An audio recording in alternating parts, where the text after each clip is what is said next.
Today we're making a gaming board that's truly out of this world. This video is sponsored by the awesome digital miniatures game Moonbreaker. We love space, from Battlefleet Gothic to Star Wars X-Wing and Dropfleet Commander. There are heaps of games that feature spaceships flying around a flat, boring void. Well, what if we could change that? When you open Moonbreaker, the title screen shows the reaches. This wild, colourful zone of space is full of moons with diverse biomes. Inspired by this, we wanted to make a gaming board for space battles that is just as vibrant and exciting. To do this, we've got some challenges. We need lots of orbitals. We need colour, and we need a voluminous nebula. We want a multi-layered shattered crust with overlapping continents breaking and expanding over a glowing sea of magma. To make this ambitious world, we're going to use every skill we've learned so far. But first, let's make the crust. We've got some crazy ideas. Time to grab balloons, plaster, and a drop sheet. So, to make our big cracked moon surface with all the tectonic plates coming off in big patches, we're going to use plaster to create this effect. But the best way to get all these different parts would be to cover balloons in this plaster. Then we can remove the balloon when it's done and have these big shells that we can crack even further and apply in layers to get that really cool effect. Hope my lungs are up to it.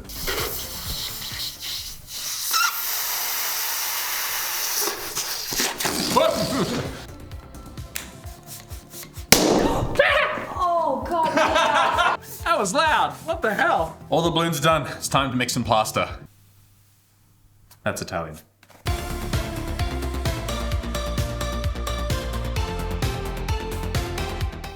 Whoop, balloon? Everything is as intended. Oh. There we go. Perfect. What? So I feel it touched something. But we will persevere because we've got plaster and we need to use it. it's in my head. Okay, so basically everything has gone horribly wrong. All my balloons have left me, and this is what we've got left. I need to clean up a little bit. There is plaster on everything. So, plan B. I'm gonna cover this bowl. Everything's gonna be fine. All right, let's go make some more.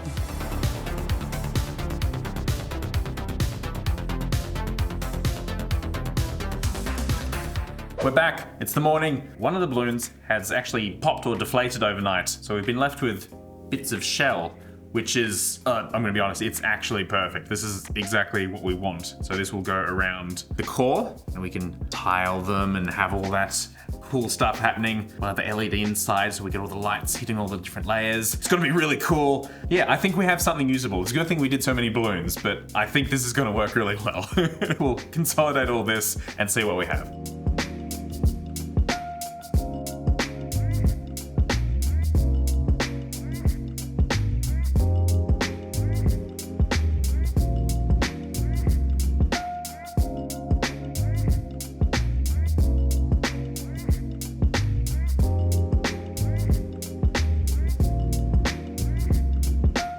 Ooh, Jen, you and Murray did so well. It's not exactly what I thought it would be like. Did you have any problems with it? No, it all was 100% fine. Well, not everyone out there has access to all the resources that we do to make crazy boards for tabletop gaming. And not only that, many people live remotely, far away from gaming communities, but still full of a love for all things tabletop gaming. We're excited to announce that Moonbreaker 1.0 is now available, and it's ready to play on Steam for PC and Mac. Removing many of the barriers to tabletop gaming and bringing it to everyone. Set in a universe crafted by renowned author Brandon Sanderson, Moonbreaker is a turn-based strategy game where you control miniatures in engaging PvP and PvE game modes. Your characters can be digitally painted with precise controls, including miniature painting techniques such as washes and dry brushes to give you full control over how your models look. Jump into the reimagined single-player experience Boss Run and play with 3 brand new captains and 12 crew. These 3 new captains will shake up your existing strategies. Feng Huang thrives by fighting solo. Stay away from allied crew to deal maximum damage with her sticky explosives. Severi is a cunning duelist, forcing a rival crew into a duel to the death. And Sol Aturn has electricity chain attacks, so if you want to do splash damage to nearby enemies, he's the champion for you. If you are more into that tournament play vibe, ranked mode will allow you to challenge yourself. See if you can rise up and become the best crew in the reaches. With such a clear passion for the miniature miniature wargaming hobby, translated into a medium that is accessible by people all over the world. Moonbreaker is trying some really exciting things, and we encourage you to check them out. It's actually a really great price point for a game of this quality, and you can lose hours just playing with the model painter to test out your color schemes. So check it out, the links are down in the description below for more information. So now I've got a massive space combat board to spray up and paint. I'm gonna grab it. We'll get started. Oh, I see you've already started painting the black backdrop like space. Yeah, sure. This is an X-Wing board. I've brought it from my store. It's 3 foot by 3 foot and it has a nice little edge on it to keep your game pieces on, but it's really boring and it's time for us to really upgrade a board for gaming on. I'm gonna come in with an airbrush and start to work on building out a nice nebula vibe that really matches that key art from Moonbreaker. So the first thing I'm going to do is establish a bunch of foundational colors. Black is boring for a nebula, so I'm gonna bring in some purples and blues just randomly with the airbrush in a bit of a gradient and build something up from there.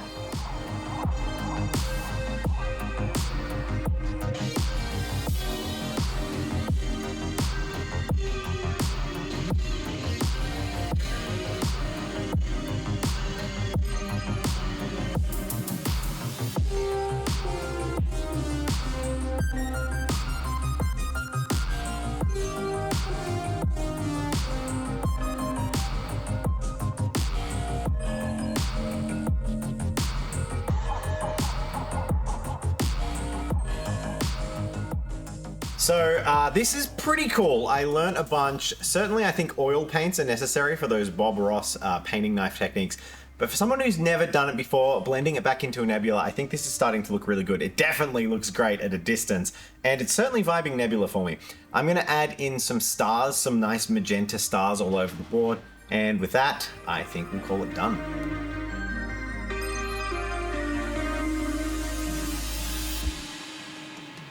So I'm painting these streaky lines on the star. Now, someone is already thinking, that's incorrect, because technically it is. These are kind of like a lens bloom effect that only exists in camera lenses, and it's distorting the light and creating those lines. But when you think of galaxies and stars, I bet you thought of them.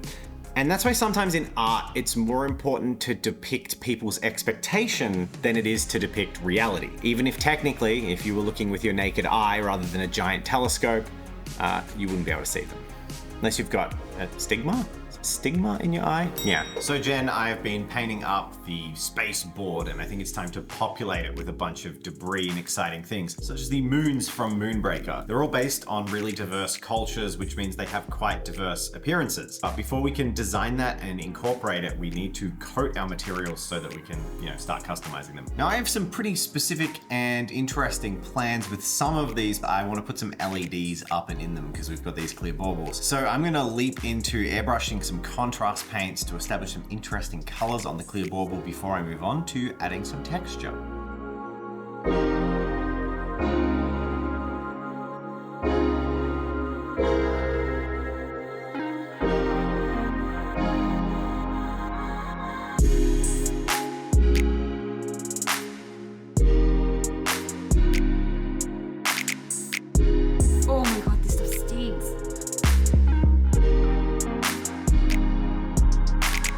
So we've played around with all the other moons using different mediums, but for this one, I'm going to create a mix. Like there's a bunch of different biomes on it.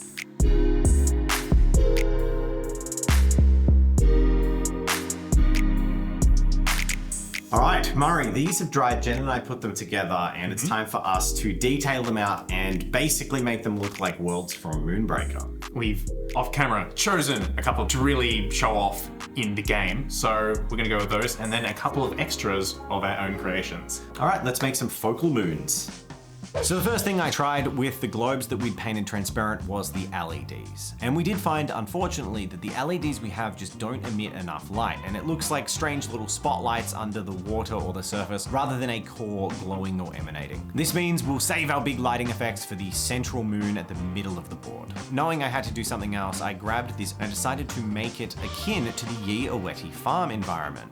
This is a beautiful, vibrant farm with lots of green life and almost a little Japanese rock rock garden vibe that's tended to by these peaceful robots who want to be in tune with the environment. This means I'm going to apply a lot more pastes and texture. We also enjoyed these amazing audio dramas that are available on all places podcasts are that really let you explore the world of Moonbreaker a little bit more. They're completely free, so go check them out. It was in listening to these that we realized the scope of these little moons was actually tiny and cute, so I decided to be really exaggerated with some of the features on my moon, using miscast chunks of plaster from Murray and Jen's experiments with the balloons. With all those pastes applied and the texture set in, I will need to wait and put that aside before I can put on all our beautiful grasses and textures to make this feel like that Yiiwedi farm. Let's see what Murray's up to. And the moon I'm going to be working on has this really rustic sort of red Martian appearance. However, it sort of looks like this one has been strip mined for all it's worth. There's all these facilities, and I don't want to say mines, they're more like portals into the... So it looks like this moon has been harvested for all the cinder it's worth. They've gone right to the core of it. It's just a husk now with a few stations left on it. So I'm going to go and do a bit of greebling onto this moon that Dave and Jen have made. What I'm basically doing is taking all these tiny little, mostly cylindrical parts and imagining them as all the facilities, the holes, the dredges, and the huge open portal here that we can imagine a ship flying into, as we can see in the concept art. And now that's all that's left is to paint it that really nice rich red, and with all the glowing blue details that it entails. So Murray has set up a spray booth in the warehouse and he's going to spray some base tones on all of our little planets. Let's go see what he's doing.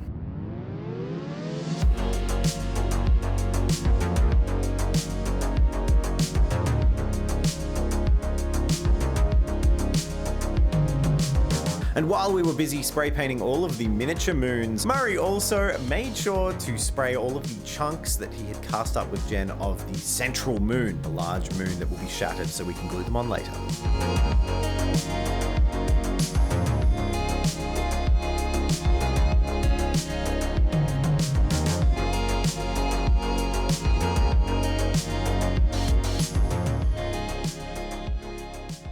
So moving on to the next part of our project, and we need to make the main focal point of our entire board. We're going to try and make it out of resin. So what we need to do is cast a spherical object, and I have this plastic bowl that I think might work. So first thing I'm going to do is try and cover this entire thing in Vaseline so that when we pour resin on top of it, hopefully it will come out. Now Murray's going to do the resin pour, not me, because I'm terrified of resin, but let's cover this thing in Vaseline.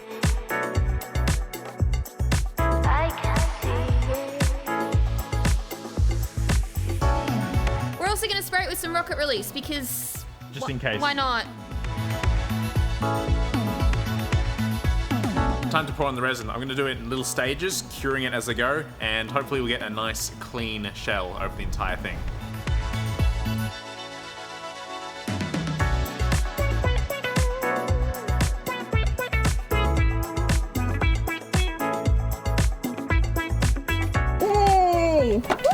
I have wiped the majority of the Vaseline off the resin now. It's feeling pretty good, and now it's time to give it a nice golden molten tint as our planet / moon explodes horribly.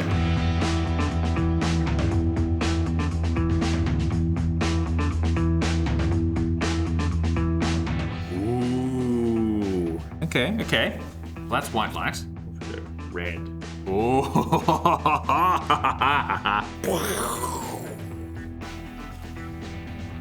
Yeah, this is coming together, Okay, so this is all done. We have our fractured pieces, and I think it's time to glue it all together. Yes, but we need to seal our pieces of plaster. We try to glue them on, they're gonna break apart, and they're super, super fragile, so we need to strengthen them up a bit with a bit of PVA.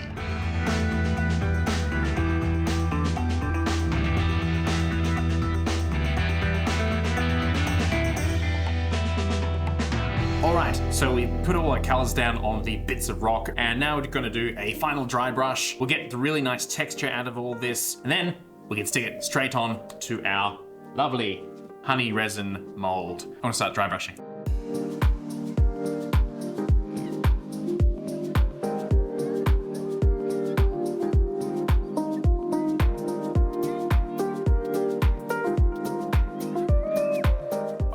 The time has come. It's time to assemble all this together. And I'm gonna start with the really big piece that we have here. And this will form the foundation of our lower crust. Oh!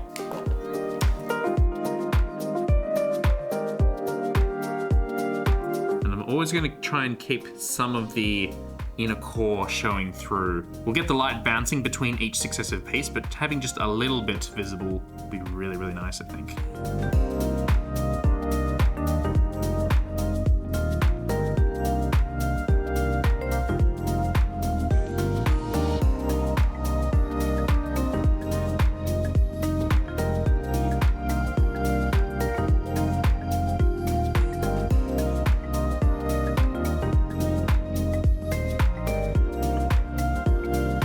So I've got the basic layout of everything here. Now it's time for the really fun part, which is going to make the big tectonic pieces exploding straight off. So what I've done here is I've attached a few acrylic rods, which are going to sort of be my guidelines for the magma plumes that sort of still connect it to the rest of the landmass. So I'm going to add a few more of these acrylic rods just to get a bit more action happening, but that so far is the skeletal structure of it.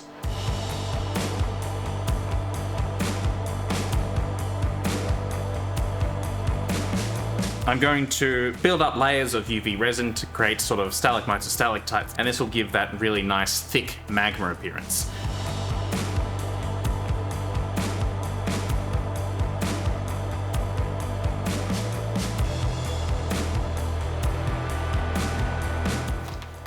Now just gotta spray them orange and then tack them on with some more resin. We're nearly done.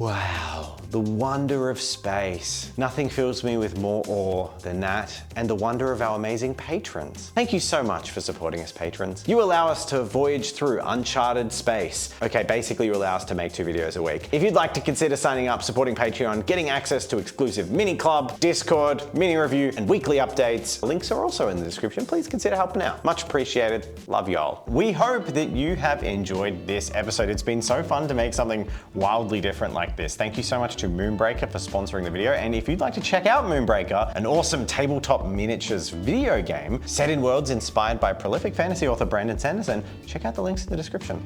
I'm just excited that we finally did a resin pour and it turned out awesome. That's true, that's true. That is my first solo resin thing right there. Well done, it looks awesome. I love it. It's got a really cool vibe and I'd love to play space games on this or even just look at it. If you have any cruel ideas for space things like this, we'd love to see them. I just don't want to use balloons again. Oh, that was hilarious. I just watched the cut of that. Yeah, no. I'm good. No more balloons.